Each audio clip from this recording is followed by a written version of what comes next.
Nos últimos dias, algumas vozes têm questionado se as mulheres devem ler, estudar e ensinar a Bíblia.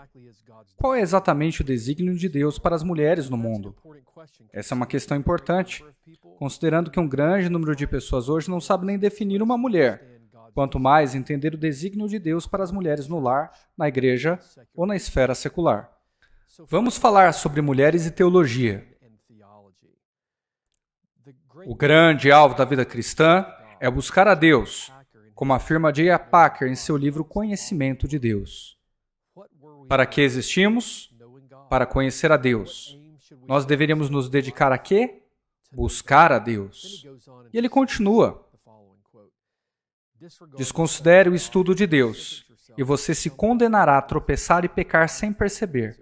Por assim dizer, sem senso de direção e sem compreensão do que o cerca. Dessa forma, você pode desperdiçar sua vida e perder sua alma. Como podemos saber quem é Deus? Não é através do estudo da natureza ou extensão do cosmos. É através do estudo da revelação especial, da santa palavra de Deus. Para ser claro, teologia é o estudo de Deus. Sugerir que as mulheres não estão autorizadas a estudar teologia seria um grave erro. Isso significaria que elas não têm permissão para conhecer a Deus. Paulo, em Timóteo 2, 11 a 12, diz: as mulheres devem aprender em silêncio e com toda submissão. Não permito que as mulheres ensinem aos homens, nem que tenham autoridade sobre eles. Antes, devem ouvir em silêncio. Embora ele apresente o projeto para as mulheres na vida da igreja, existe uma restrição dos papéis de autoridade e de ensino aos homens. Mas o que foi revolucionário é seu incentivo para que elas estudem. As mulheres são chamadas a aprender e estudar a doutrina de Deus. Quando Jesus deu a grande comissão aos seus seguidores em Mateus 28, 18 a 20, ele estava incluindo a necessidade de homens e mulheres serem ativos neste chamado para fazer discípulos de todas as nações.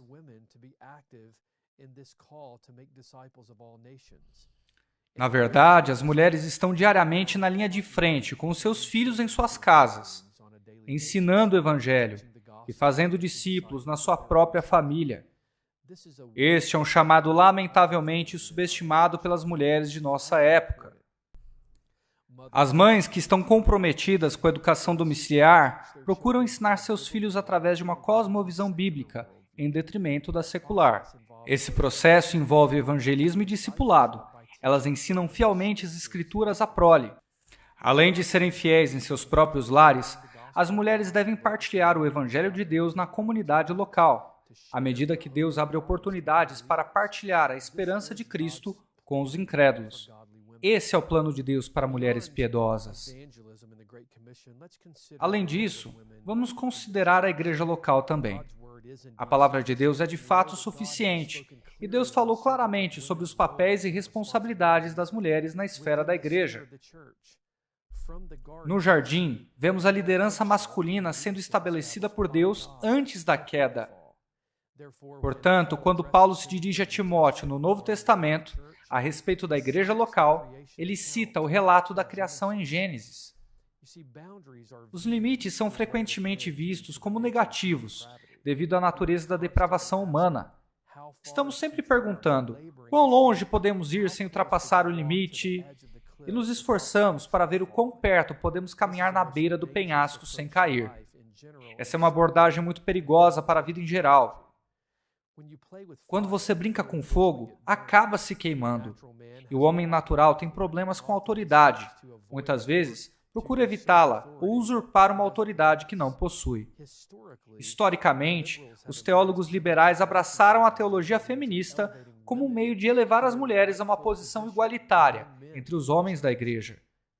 Tal teologia causa muitos danos ao desígnio de Deus para o lar, e à igreja também. John MacArthur diz: as mulheres podem ser professoras e líderes bastante dotadas, mas esses dons não devem ser exercidos sobre os homens no contexto da igreja. Isso é verdade, não porque as mulheres sejam espiritualmente inferiores aos homens, mas porque a lei de Deus assim o ordena.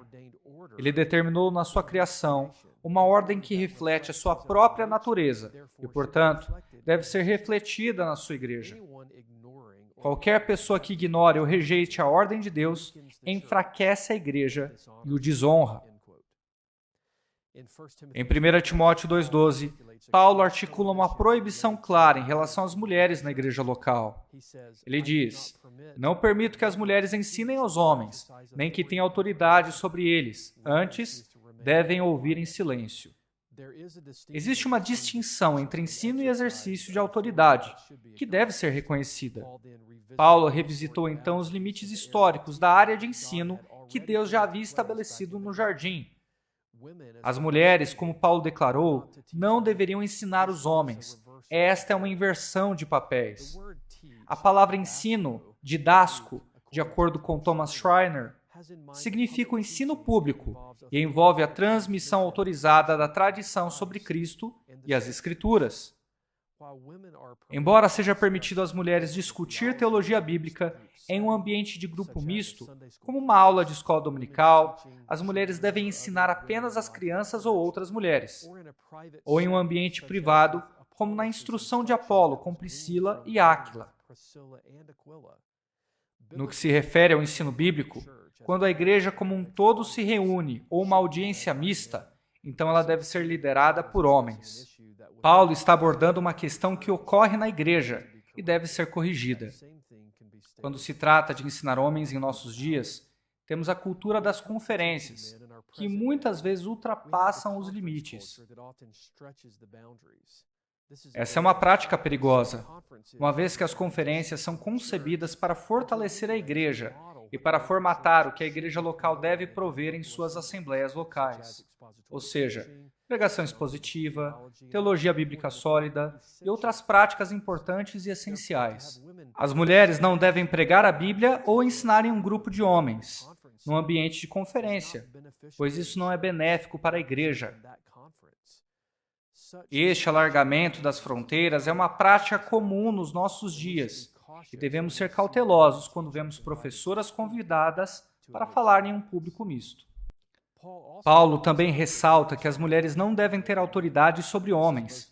Esta é provavelmente uma referência ao cargo de presbítero na igreja local. O ofício de presbítero é de ensinar e está ligado à autoridade de episcopado, mas a ideia de ensino e de autoridade podem ser distintas entre si. Pois alguém pode ensinar a Bíblia com autoridade sem ser um presbítero em uma igreja local, mas não pode ser um presbítero sem autoridade, nem pode pregar sem autoridade. Embora existam conexões sobrepostas, existem qualidades distintas que também devem ser reconhecidas. Ao se referir à autoridade, Paulo usa a palavra autenteo ao abordar esse limite para as mulheres na igreja. Quando Paulo faz sua declaração, ele continua explicando: porque primeiro foi formado Adão, depois Eva. E Adão não foi enganado, mas a mulher foi enganada e tornou-se transgressora. Isto não é uma maldição sobre as mulheres por causa da queda, mas sim um desígnio, desde o início, instituído por Deus. Esse foi o bom desígnio de Deus e apontou para a distinção de papéis entre homens e mulheres. Inverter os papéis é perigoso para a igreja. Isso não significa de forma alguma que Paulo era machista ou que diminuía o valor das mulheres. Thomas Schreiner afirma: é uma noção moderna, democrática e ocidental, que diversas funções sugerem distinções de valor entre homens e mulheres. Paulo acreditava que homens e mulheres eram iguais em personalidade, dignidade e valor, mas também ensina que as mulheres têm papéis distintos dos homens. Em 1 Timóteo 2, Paulo diz a Timóteo que as mulheres devem permanecer caladas. Esta palavra denota uma ideia de submissão, especialmente em relação à liderança masculina no lar, na estrutura da igreja local. Resumindo, as mulheres não devem ter autoridade na igreja, mas têm permissão para aprender e falar.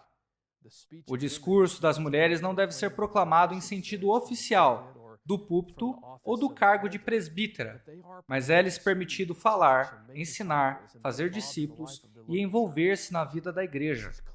Isso é claramente visto no tratamento que Jesus deu às mulheres em sua época, bem como na autoestima que Paulo tinha por mulheres como Febe e muitas outras listadas em Romanos 16. Vamos evitar o legalismo, mas não devemos seguir o caminho do liberalismo feminista ou do antinomianismo.